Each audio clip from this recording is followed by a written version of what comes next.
Hello guys! Welcome to Unicorn Princess Tarot. So ito yung reading natin for Fire Sign, Aries, Leo, and Sagittarius. Take only what resonates sa mga gusto mong personal reading. Jing Tarot Reader, ayan yung friend ko. And ako open ako sa personal reading. If you want to check it out, pwede ka pumunta dito sa aming Facebook page. Ayan, Madam P. I-search mo na lang ang hashtag Unicorn Princess Tarot dito, i-like mo ako dyan, i-follow mo ako dyan. May mga sinishare ako dito na hindi ko sinishare dito sa YouTube. At saka mas magandang mag-interact dito kasi mas nakikita ko yung mga nagagandahang mga mukha ninyo. Ayan. Tinitignan ko po yan, yung mga nagla-like. Ayan. Sobrang nakakatuwa po kayo. Maraming salamat po. So anyway, let's start. And of course, dito sa pinaka-video na to, sana mag-iwan ka ng like, comment. I really do love uh, you know, reading comments kasi katulad ngayon, it's already 4 in the morning, so alas 4 ng madaling araw. Imagine. Nagre-reading ako kahit inabot na ako ng umaga, hindi na ako nakakatulog kasi natutuwa ako na nagaganahan ako, yun ang nagbibigay ng energy sa akin, yung mga ngiti ninyo, yung mga comment ninyo. Ayan, sobrang salamat po dyan. So again, this is for fire sign, Aries, Leo, and Sagittarius. Let's start your reading. Fire sign, you do have here Page of Swords, King of Cups. Okay. Person nakakonect ni fire sign. Eight of Pentacles, Eight of Wands. Okay, dalawang 8. Bottom of the deck is a King of Swords. You could be dealing with an earth sign. Kasi parang same energy yung nakuha ko. Pero okay lang kahit hindi. Taurus, Virgo, Capricorn. Aries, Leo, Sagittarius is also here. Cancer, Scorpio, Pisces, Gemini. Almost lahat naman ng sign is nandito. Page of Swords. Yung iba sa inyo talagang immature pagdating sa love eh. Alam mo yan sa sarili mo. With the King of Cups, minsan mas nauuna yung puso mo and nagiging padalos-dalos ka kesa sa utak mo. Kesa sa utak mo. With the King of Cups, masyado kang grabe magmahal or grabe magpakita ng emotions, and then hindi mo na masyadong iniisip or you know, hindi mo na masyadong pinapansin yung mga bagay sa paligid mo. Kung parang, you are the kind of person na magte-take ng risks sa isang tao basta mahal mo. Eight of Pentacles, Eight of Wands, I can see a hardworking person who is, I can see communication sa inyong dalawa, like back and forth communication. Magandang connection, communication. But for now, parang hindi mo alam kung anong desisyon or anong dapat gawain dito sa connection or communication ninyo. Pero, I don't understand yung iba sa inyo kasi pwedeng, you are a fire sign, pero pwedeng malakas ang pagka-air sign sa energy mo. Gemini, Libra, Aquarius. So, pwedeng, you are very flighty. Air signs, especially Gemini, Libra, are very flighty. Pag sinabing flighty, alam mo yon, pwedeng pabago-bago ng isip. Yung mamaya-maya may kakonect ka, tapos mamaya-maya bigla ka na lang aalis, mawawala. And parang, mawawala na parang bula. You know what I mean? So, ano yung emotions ninyo? This is a very young energy sa side mo. 10 of Wands, 10 of Swords. The Chariot. 8 of Swords. Yung iba sa inyo, there's 888. Ay, wow, no. Tama, 888. This is the 8 of Cups. So, tatlong 8 nagpakita dito. Oh, sorry. Apat pala. 8 of Pentacles, 8 of Wands, Eight of Swords, and then Eight of Cups. So, apat. Apat lang ang 8 sa tarot deck, ha. Tapos, nagpakita pa lahat yun dito sa side ng person na ito, nakakonect mo. Tapos, magkakasunod pa siya. That is an angel number for you. Tapos, yung major arcana is the Chariot.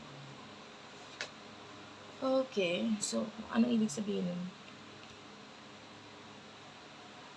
Hindi ko masabi kung itong kakonect mo ba yon na ito or another connection, but there's something here na parang is about to end. Maybe there's bagay or situation na parang you are stuck dito sa situation na to, pero sooner or later parang you will get out of the situation, aalis ka sa situation because you're thinking about the future. And pwedeng naiisip mo na parang hindi naman nag-workout para sa akin to, so I will get out dito sa situation na to. And the Ten of Wands, Ten of Swords, you're not happy. I can see you being pagod, stressed, yung iba, that could be work-related matter or something to do with home, no? Anything na may kinalaman sa home or work, nakikita natin na possible i-end. Ikaw itong umaalis, ikaw itong nag-i-end, ikaw yung nagdedesisyon about dito sa bagay na to. So, yung iba sa inyo, pwedeng matagal ka magdesisyon pagdating sa, when it comes to love. But once na nakapag-decide ka na, naisip mo na at ginamit mo na yung utak mo, parang nasasapawan na yun yung puso mo. So, whatever this thing is, yung iba could be changing ng location, yung iba ayaw mag-change ng location kasi kesyo napamahal na dito sa mga tao sa paligid nyo, sa neighborhood nyo, na parang kailangan kasi ako ni ganito, kailangan ako ni ganyan. And, yung iba, that could be extended family kind of energy. But, I can see you ending this kasi mas ginagamit mo yung utak mo.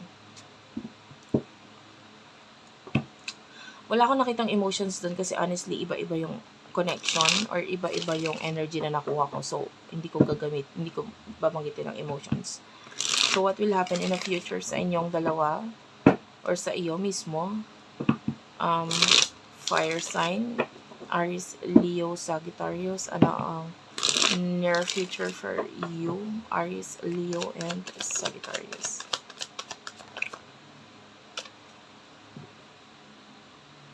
Two of Wands, Queen of Pentacles, the Two of Swords. I don't know if you're dealing with a twin flame. There's mirroring cards here. Dito pa lang sa simula, there's 8 of Wands, 8 of Pentacles. Tapos nandito naman si 10, magkakatabi lagi. Ito, another mirroring card or mirroring number, which is the 2 and 2. So yeah, you could be dealing with a twin flame or your mirror soul.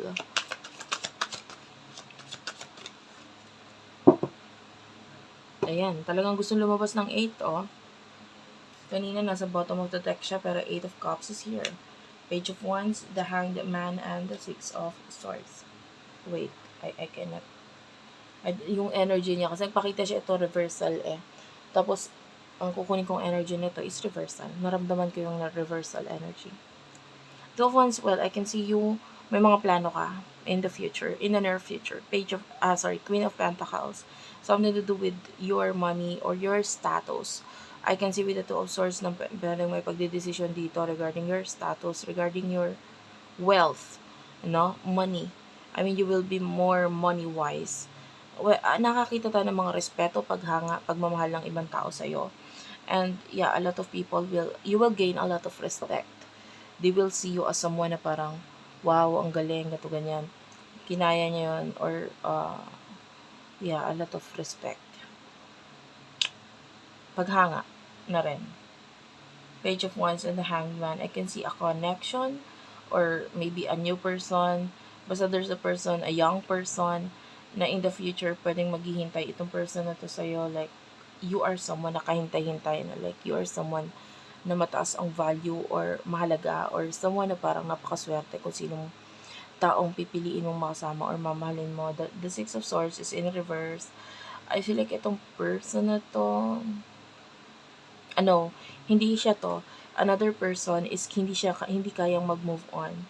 I mean, a person in the past, there's a possibility na parang wala ka nang pakialam dito sa past person na to, but this person cannot move on from you. But Yeah, there's a new person, could be an admirer in the near future na parang willing mag-take ng risk, willing maghintay sa'yo. And person, yeah, a lot of admirers, by the way, with the Empress and Page of Cups. Ang daming humahanga sa'yo. Ang daming humahanga. And that could be the reason why parang with the Queen of Pentacles, kaya kahanga-hanga ka naman talaga. And ikaw, parang, hindi naman sa, pwedeng yung iba na overwhelmed. Kasi parang hindi mo iisipin or hindi mo akalain na magkakaroon ka ng mga ganyan, tagahanga. Nine of Swords is here, Page of Cups, Empress. I want to clarify the Nine of Swords. Justice card, Major Arcana. Pwedeng hindi mo to alam or hindi mo to kilala, but one of your tagahanga could have this problem pagdating sa usaping legal. Legal matter documents, isa sa mga tagahanga mo. And pwedeng hindi mo malaman or hindi mo alam yon. Of course, that's just random message. Okay, so thank you for watching, guys. I love you all and bye-bye.